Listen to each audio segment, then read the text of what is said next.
The final judgment of Enma. Ichiro's heart pounded as the boat slid across the still waters of the Sanzu River, each stroke of the oar echoing like a drumbeat in the silence.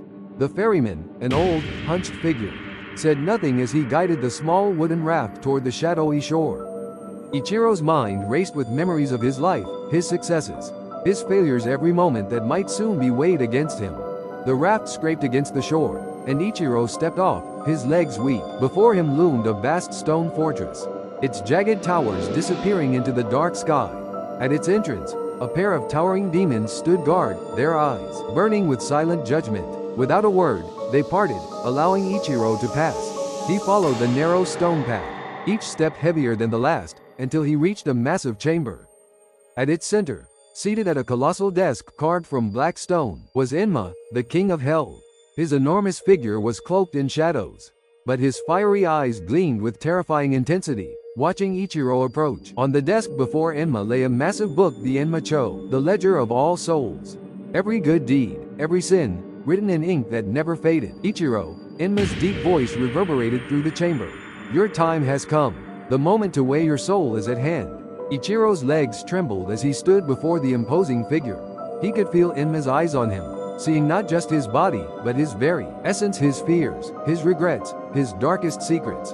The air was thick with tension, and Ichiro could barely breathe. With a slow, deliberate motion, Enma opened the Enma Cho. Pages turned by themselves, flipping through the long record of Ichiro's life. The book glowed faintly, as if alive, every line of ink pulsing with the weight of the deeds it recorded. For each soul, Enma began, his eyes scanning the page. There are moments of kindness and moments of cruelty.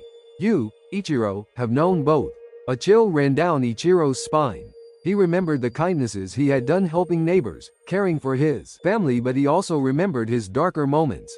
The lies he had told, the betrayals. The betrayal. His heart sank as he recalled that fateful day, the one he had tried so hard to forget.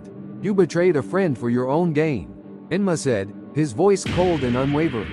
You left him to suffer while you prospered. His fate, sealed by your hand, cannot be undone. Ichiro's throat tightened. Too was desperate. I had no choice. Enma's fiery eyes flared. There is always a choice, and every choice carries its weight. Ichiro dropped to his knees, trembling. He could see the vast pit of flames beyond Enma's desk, a swirling chasm where countless souls writhed in eternal torment. He knew that if Enma deemed his sins too great, that would be his fate. But Enma continued, his tone softening ever so slightly. Your soul is not without merit. There are moments in your life when you showed true compassion, when you placed the needs of others above your own. With a flick of his hand, Enma closed the Enma Cho, the sound of its heavy cover slamming shut echoing throughout the chamber. You are neither fully wicked nor wholly righteous, Ichiro, Enma said. Your soul hangs in the balance. I offer you a choice. Ichiro looked up, hope flickering in his eyes. You may return to the world of the living, Enma continued, but only for a short time. You must right the greatest wrong of your life. Only then can your soul be weighed fairly. The chamber fell silent, Enma's gaze unwavering as he awaited Ichiro's answer. Ichiro swallowed hard, the weight of his past pressing down on him. I will do it, he whispered. With a wave of his hand, Enma gestured toward the flames. From the chasm rose a vision, his friend, the one he had betrayed, suffering in the afterlife because of Ichiro's actions. Ichiro's chest tightened at the sight. He had caused this pain, this torment. Then go, Enma said. But know this, if you fail, you will join him here, forever. Suddenly, the world around Ichiro spun, the flames and shadows swirling together, consuming him. His body felt weightless, his soul pulled between two realms. And then, with a jolt, he awoke. He was back in the world of the living, the sun setting on the distant horizon. The memory of Enma's judgment lingered like a dark cloud over his heart, but he knew what he had to do. Time was short, and Enma was watching. Ichiro took a deep breath and started walking.